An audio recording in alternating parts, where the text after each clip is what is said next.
Beato Sebastián de Aparicio, 1502-1600, por Gaspar Calvo Moralejo, de la Orden de los Franciscanos Menores.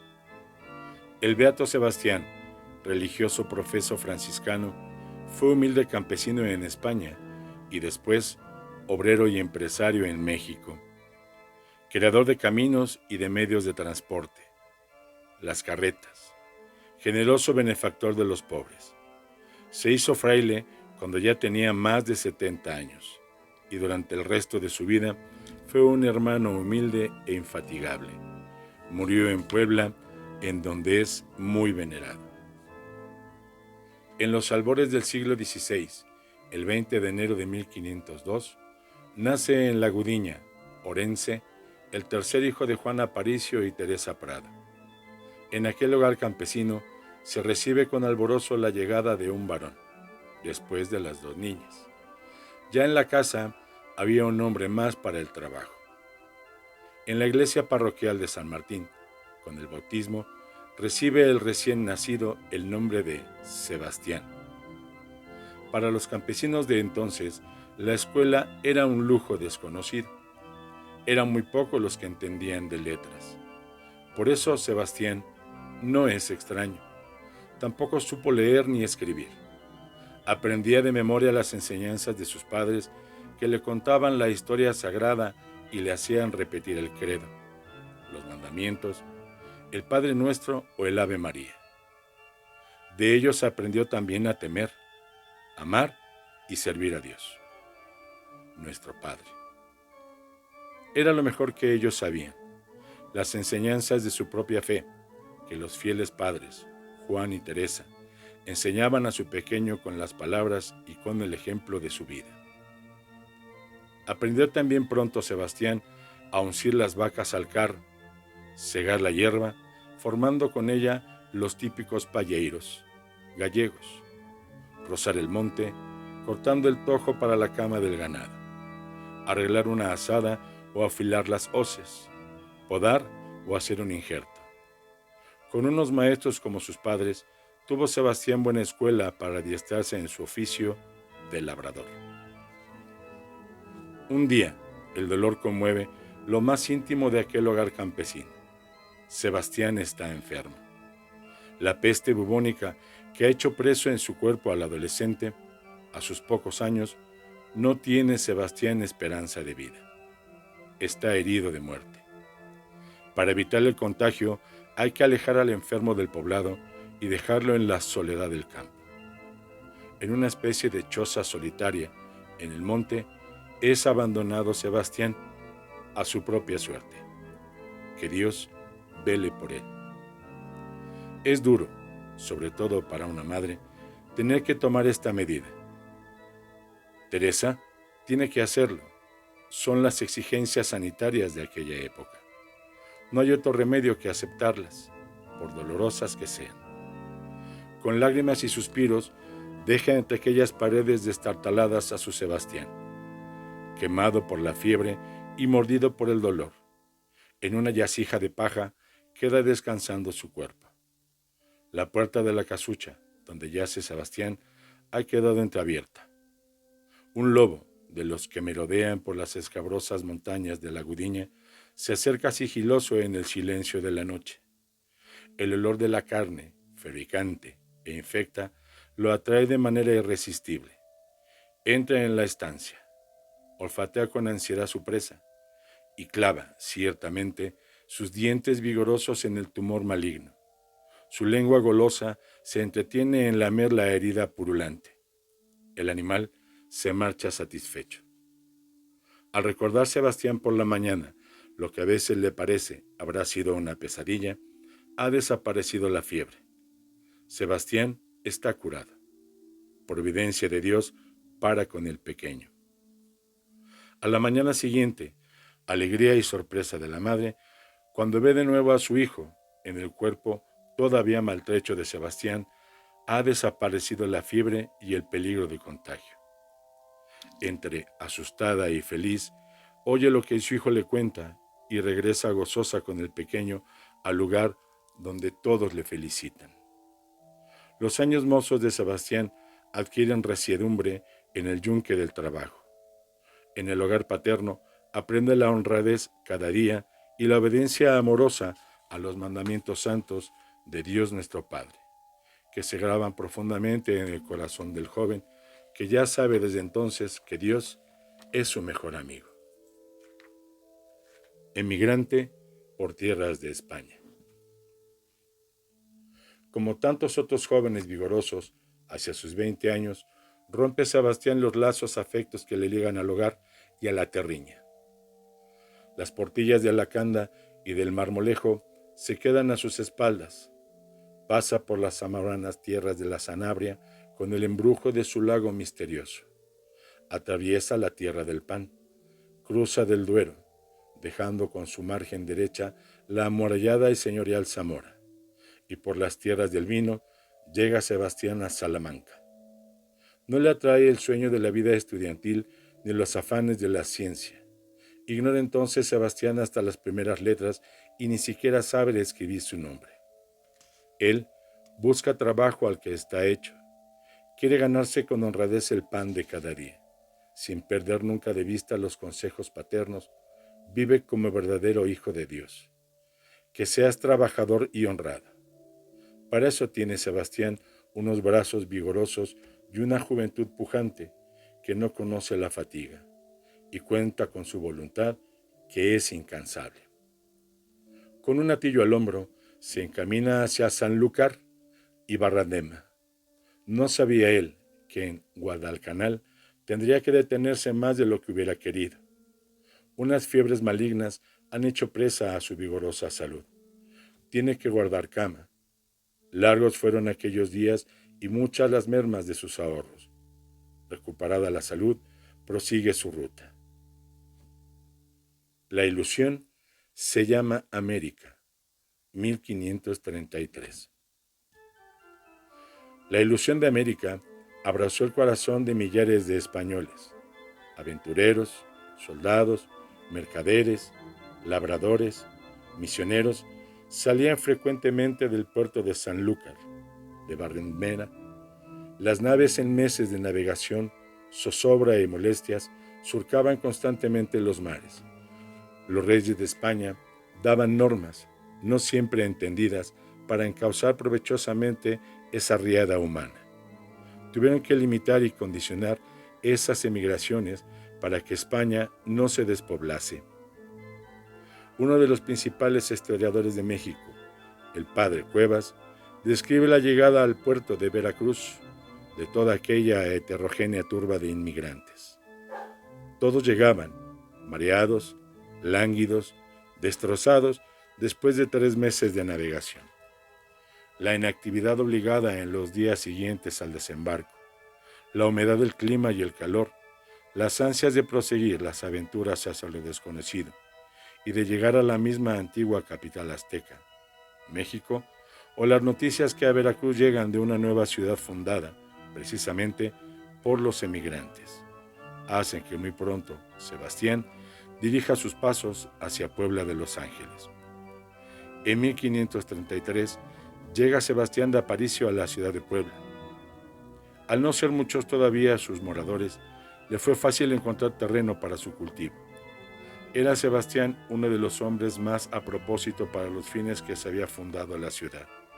Un cristiano viejo, ferviente, sincero y por eso trabajador y honrado.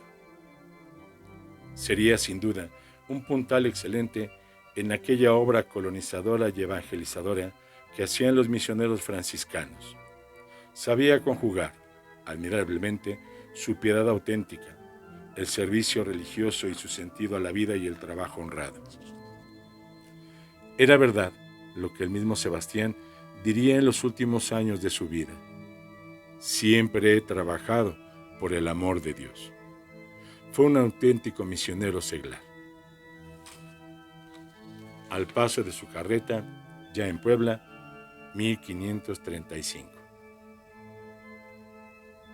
Sebastián había contemplado muchas veces los inquietos novillos que correteaban por aquellas planicies o laderas sin que nadie se lo impidiese y sin que se les buscase utilidad alguna, y pensó servirse de ellos para el campo. Había que ir en su busca. Era interesante ver al valeroso y forzudo gallego perseguir y acorralar a los animales hasta llegar a apresarlos, logrando después domar su bravura domesticándolos.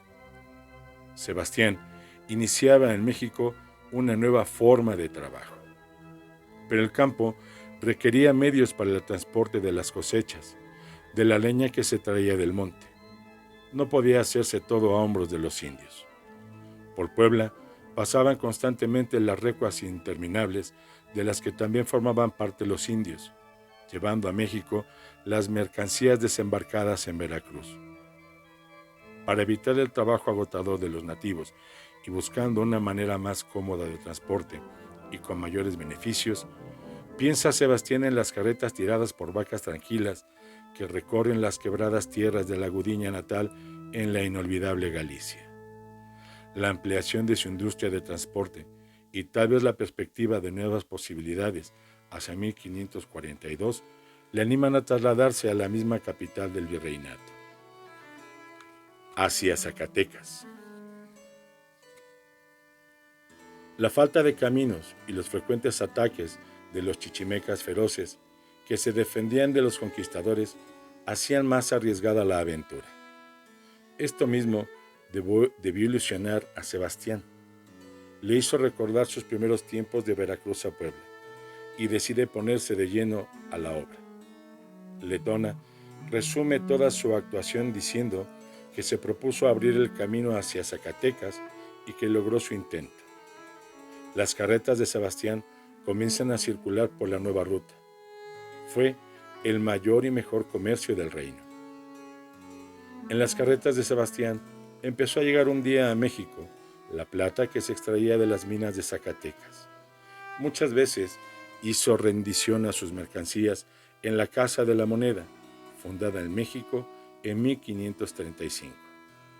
Sebastián gozaba del merecido y prestigioso que su honradez sin tacha y su hombría de bien le habían granjeado entre los españoles y los nativos. Para él, todos eran igualmente hijos de Dios, hermanos a quienes había que ayudar siempre. La forma de vida, seguida por Aparicio, fue constante. Lo mismo cuando años después, a sus 55 años de edad, se trasladó a vivir a Azcapotzalco. La buena fama y prestigio fue su nombre que le acompañaban. Los matrimonios de Sebastián, 1562. Los achaques de sus muchos años, la grave enfermedad de que se había acometido, las súplicas insistentes de los amigos le habían hecho pensar muchas veces en la conveniencia que para él sería contraer matrimonio. Acude a la oración pidiéndole al Señor que le ilumine en tan decisivo momento. A sus 60 años, en 1562, en la iglesia franciscana del convento de Tacuba, Sebastián contrae matrimonio. Es un padre cariñoso y amante para con la joven esposa. Ella está de acuerdo con su esposo en la proposición que le hace. Los dos continuarán siendo vírgenes por amor de Dios. Para la joven esposa no faltaban ni el lecho blando y abrigado, ni las atenciones constantes. Sebastián se desvivía por ella. Él continúa su misma vida de privaciones y de trabajos. Su lecho sigue siendo el suelo y su comida tan frugal como siempre. Reza con su esposa el rosario todos los días. La vida de continencia de Sebastián llega a conocimiento de sus suegros, y esto no les agrada. Tratan por eso de amenazarle y amedrentarle, de entablar un proceso para que sea declarada judicialmente la nulidad de aquel matrimonio. En este medio tiempo, la joven esposa ha caído enferma. Su dolencia se agrava con rapidez y fallece todavía en el primer año de su matrimonio. En la misma iglesia donde fue la boda, se celebraron con solemnidad los funerales y el entierro. Sebastián hace entrega a los padres de su difunta esposa de los 2,000 pesos que le habían asignado como dote y solo, encuentra consuelo para su dolor en la oración incesante. A los 2 años del fallecimiento de su esposa, decide casarse nuevamente. Los consejos insistentes de sus amigos y las sugerencias de otro conocido suyo que le presenta a su hija para que la proteja con su nombre y dinero, deciden a Sebastián a contraer un segundo matrimonio. María Esteban comparte con el anciano Aparicio el gran secreto de su vida virgen y lo acepta. Será para él como una hija cariñosa con su padre. También ahora la incomprensión, la chismorrería y las palabras injuriosas contra el santo viejo no cesan. Sebastián sabe callar y ofrece al Señor su renuncia. Postrado en cama por grave dolencia, hace testamento en el que deja por heredera a su esposa y le sobrevive. El enfermo empieza a recuperarse. Su constitución robusta vence la enfermedad. Algún tiempo después, Sebastián sigue su vida ordinaria de trabajos y austeridades. Un día, ha salido a recorrer los campos. Su joven esposa espera la llegada de Sebastián cogiendo fruta en un árbol. Se despeja una rama y María Esteban cae al suelo, quedando malherida. Cuando Sebastián llega a casa, se encuentra con el doloroso espectáculo. No son suficientes los cuidados médicos para que puedan evitarse su fallecimiento. Sebastián, de Aparicio, queda viudo por segunda vez. Fueron apenas 8 meses los que había durado en este último matrimonio. Años más tarde, al referirse a sus 2 esposas, diría de ellas Sebastián que había criado 2 palomitas para el cielo blancas como la leche. Hacia la vida religiosa. Sebastián había pedido al Señor que le iluminase y ya había tomado la decisión. Por amor de Dios, daría sus bienes a los pobres e ingresaría en un pobre convento franciscano. Así lo manifiesta un día a su confesor: Padre, yo estoy con ánimo de dejar mi hacienda a los pobres e irme a un convento a servir a Dios. Lo poco que me resta de vida será para recobrar de este modo algo de lo mucho que he perdido. Cuando Aparicio tomaba una resolución, era hombre tesonero para ponerla en obra. Pide a su confesor le oriente y autorice para realizar sus deseos. Hubo frailes que se oponían a su admisión, solamente porque era muy viejo y no podría con las austeridades que señala la regla. El convento de las Clarisas de México está con los primeros años de su fundación. Grandes problemas se le presentan. La pobreza de medios materiales no era uno de los menores. Ante la insistencia de Sebastián, le sugiere al confesor que sería del agrado de Dios que les ayudase con sus bienes. Padre, délo por hecho, respondió Sebastián. Mas de mi persona, ¿qué he de hacer después? Esto era, en verdad, su preocupación. Lo que en verdad le interesaba. Entrar en un convento a sus años no parecía consejo prudente. Por eso, su confesor le indica que, como prueba, podría quedarse en el convento de Clarisas como donado, atendiendo la iglesia, la portería, haciendo los recados que las religiosas necesitasen. Para Sebastián, era inspiración del cielo la orientación de su confesor. Sin dudarlo, puso manos a la obra. El 20 de diciembre de 1573, firmaba el notario la cesión hacia Sebastián, en sus fincas y en favor de las pobres Clarisas. Tendrían un valor de 20,000 pesos. Por consejo precavido del confesor, deja otros 1,000 a su disposición por si llegase a necesitarlos. Aunque, como Aparicio decía, si no perseverase en mi nueva vida, no importa, volvería a trabajar de nuevo, pues Dios me ha dado buena salud para ello. Conocedor de la dureza de otros trabajos, comenzó a someterse a la monotonía del quehacer diario. No es duro, pero cansa y obliga. Tocar las campanas, barrer, limpiar el polvo, hacer recados, ayudar a misa. Esto último era, sin duda, lo que más le costaba. Los latines no se habían hecho para su cabeza. No eran pequeños sus apuros al tener que responder al sacerdote la mitad del mal romance y la otra mitad en peor latín, como dice su biógrafo. Por eso le importaba poco, entiéndame Dios, que es a quien deseo agradar, que lo demás importa poco decirlo en latín o en romance.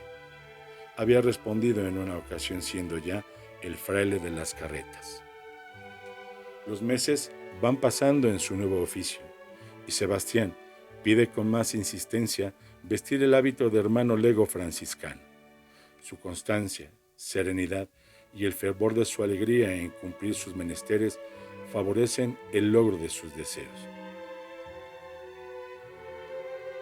Fray Sebastián de Aparicio. El donado de las clarisas daba señales ciertas de vocación. Aquella, su caridad, su misión y desprendimiento de todo abogaban en su favor. Así lo entendieron los superiores franciscanos. El 9 de junio de 1574 vestía a Sebastián el hábito franciscano como novicio en el convento de San Francisco de México. Siendo de edad de 70 años, poco más o menos, se dirá en el libro correspondiente, exactamente tenía 72 años y casi 5 meses. Si alguna vez el desaliento quiso abrir brecha en su espíritu, en la oración sencilla e ingenua en el rezo del rosario, el hombre de fe sincera y filial devoción a la Virgen encontraba la tranquilidad de su alma. El mismo San Francisco, el seráfico padre, se presentó a consolarlo varias veces y prometerle total victoria. Entre luchas constantes, triunfa con la gracia su voluntad decidida. El 13 de junio de 1575 podía hacer su profesión pronunciando emocionado aquellas añoradas palabras.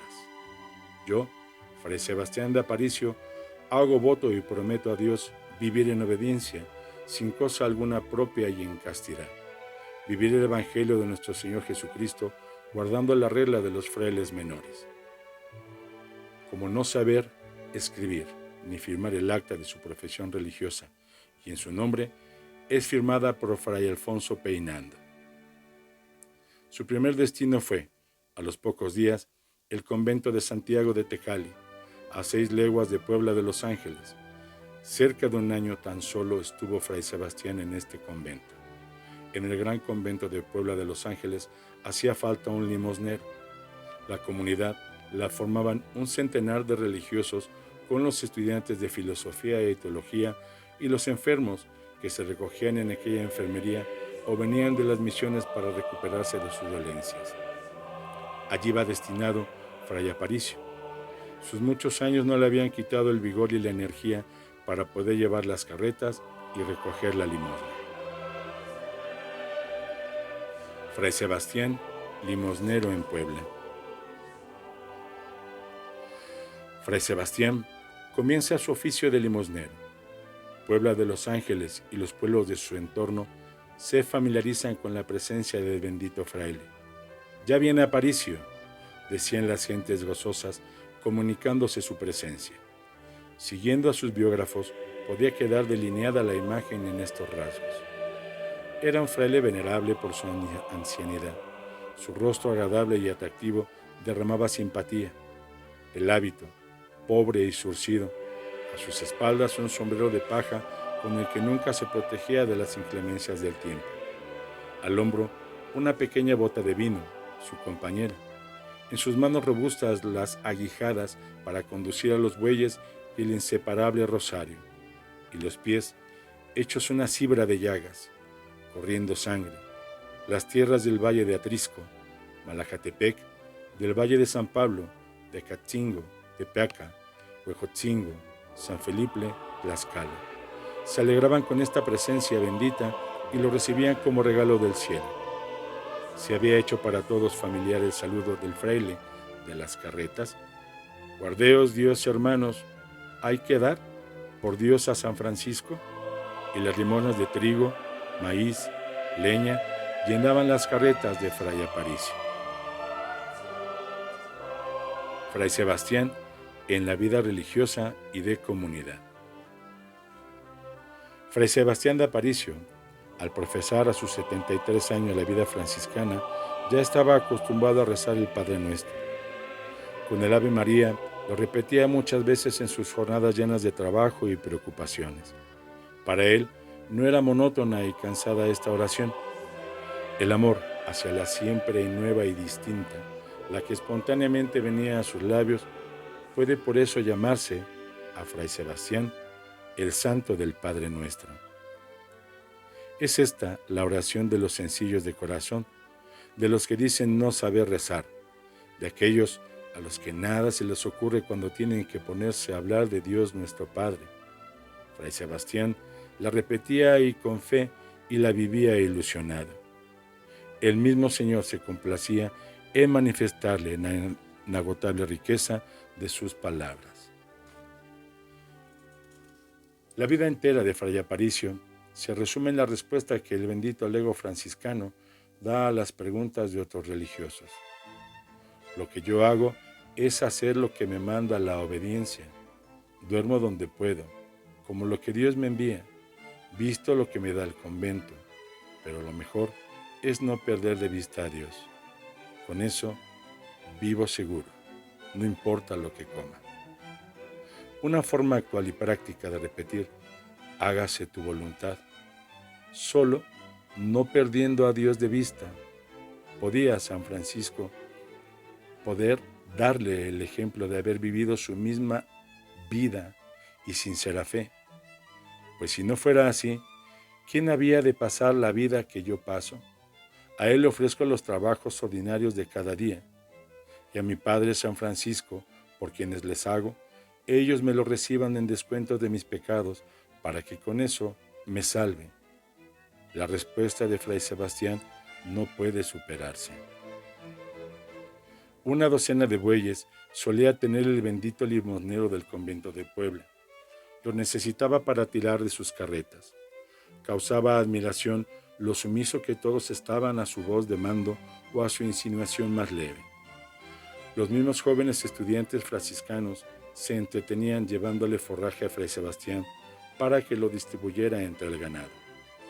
Todos los bueyes, por turno, iban recibiendo el bocado apetitoso de su mano, sin que llevados por el instinto tratasen de arrebatárselo unos a otros, y si esto ocurría, a la voz de su boyero se retiraban tranquilos. Cuando le hacía falta algún buey, lo pedía de limosna.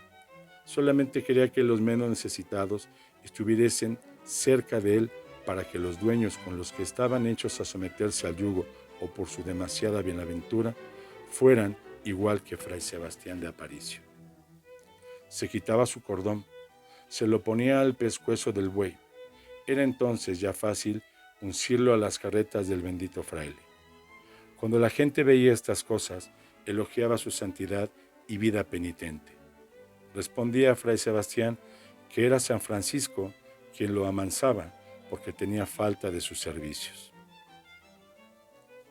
No solamente le obedecían a él en persona, incluso cuando se les mandaba algo en su nombre, sabían aceptar con docilidad las órdenes que se les daban, sin poder andar mucho sobre las molestias de su etnia. No le era fácil recoger su ganado y encargaba a unos niños pequeños que se lo traían. La madre de uno de ellos le hizo ver a Fray Sebastián que los niños eran muy pequeños. El mayor no llegaría a los 7 años, para que pudieran traer los bueyes. No importa, le respondió, los bueyes les harán caso. A la voz de los pequeños, que os llama Fray Aparicio, vinieron todos sin la menor resistencia. Dios honró a su siervo con algunas gracias extraordinarias, visiones de la Virgen, Santiago, San Francisco, San Diego. Los éxtasis en que en las ocasiones se le vio elevado en el aire pudieron ser conocidos, en parte, por las declaraciones de algunos testigos que se asombraban ante estas maravillosas señales. Fray Sebastián no pierde a Dios de vista en su vida. Es su mejor y más viejo amigo. Y Dios ensalza al hombre sencillo que por su amor quiere vivir en el olvido de todos, y con la renuncia que hizo de su ser en aras del amor a Dios, ponía en práctica el consejo del gran San Buenaventura. Ama ser ignorado y teniendo en nada. Es más provechoso que ser alabado por los hombres. Última enfermedad y muerte de Fray Sebastián, 1600. El 20 de enero de 1600 había cumplido Fray Sebastián de Aparicio 98 años, pero sin duda ni siquiera se detuvo a precisar los años de su existencia. Al verlo trabajar incansable, nadie podía suponer su edad. A él tampoco parecía importarle. Inasequible al desaliento, proseguía su vida penitente y trabajadora, más lleno de Dios, a quien no perdía de vista. Las molestias de su hernia iban, no obstante, en aumento. Difícilmente podía contenerla. Sus fuerzas decrecían. Su voluntad, siempre vigorosa, trataba de sobreponerse a la fatiga y a los dolores. Pero ya todo era inútil. De día en día desmejoraba sensiblemente. Del monte de Tlaxcala venía Fray Sebastián de Aparicio con un carro de leña. Era por la tarde del domingo 20 de febrero de 1600. En el camino se había sentido indispuesto. Fuertes dolores, acompañados de náuseas y vómitos, le habían acometido con insistencia. La hernia se le estrangulaba. Llega al convento desfalleciendo. No puede más. Al primer religioso que ve, le encarga que avise a Fray Juan de San Buenaventura que lo espera en la puerta de la huerta. Allí, sobre el suelo, donde acostumbraba, se acostó por última vez, mirando al cielo el fraile de las carretas. El padre guardián, al enterarse de lo que ocurre, dispone el traslado inmediato a la enfermería y el médico le ordenaría: tiene que guardar cama. Eran los primeros y los últimos días que Fray Aparicio ocupaba en una celda y descansaba en un lecho en el convento. Fueron 5 jornadas fatigosas, entre zozobras y esperanzas. Los vómitos no desaparecen. No puede comulgar por viático. Fray Sebastián manifiesta sus deseos de que le traigan al Santísimo a su celda para adorarlo, al menos por última vez. Sería un gran consuelo para su espíritu. Ha pedido también, por favor, le permitan postarse en el suelo. Desde allí adora, ensimismado, el cuerpo sagrado de Cristo, que recibe espiritualmente. Y en el suelo, tierra sobre tierra, recibe fervoroso el sacramento de la Santa Unción. En aquellas últimas horas de su vida, el Padre Guardián le presenta un crucifijo, exhortándole en un acto de dolor de sus disculpas. Sus culpas quedaron plenas. Ahora habíamos de guardar esto. Muchos días ha de que seamos amigos y viejos amigos, responde Fray Aparicio. ¿Quién podía dar menos y mejor y más sabia respuesta? Gracias a Dios, dijo otro religioso que lo animaba. No tengo cosa que me dé pena y el demonio no tiene por qué ver en mí, que ya estoy vencido, y se ha ido para quien es. Todo lo veo en paz, el Señor sea bendito. Ahora el demonio, como él mismo había afirmado, le importa menos que un mosquito. Día 25 de febrero de 1600. Era hacia las 7 de la tarde. Fray Sebastián, postado en tierra, como otro San Francisco, con lucidez admirable, se prepara para recibir la visita de la hermana muerte. Su vida se extiende por momentos. En momentos se extingue. Los religiosos de la comunidad se han reunido en su celda sin que nadie los avise. Han comenzado a cantar el credo. El rostro del enfermo se ilumina al repetirlo por segunda vez y llega a él y se encarnó de María la Virgen. Jesús, dice Fray Sebastián, y en los brazos de Fray Juan de San Buenaventura, que lo sostenía, entrega su alma en las manos amorosas de Dios nuestro Padre. Fray Aparicio lo había amado locamente hasta su último suspiro.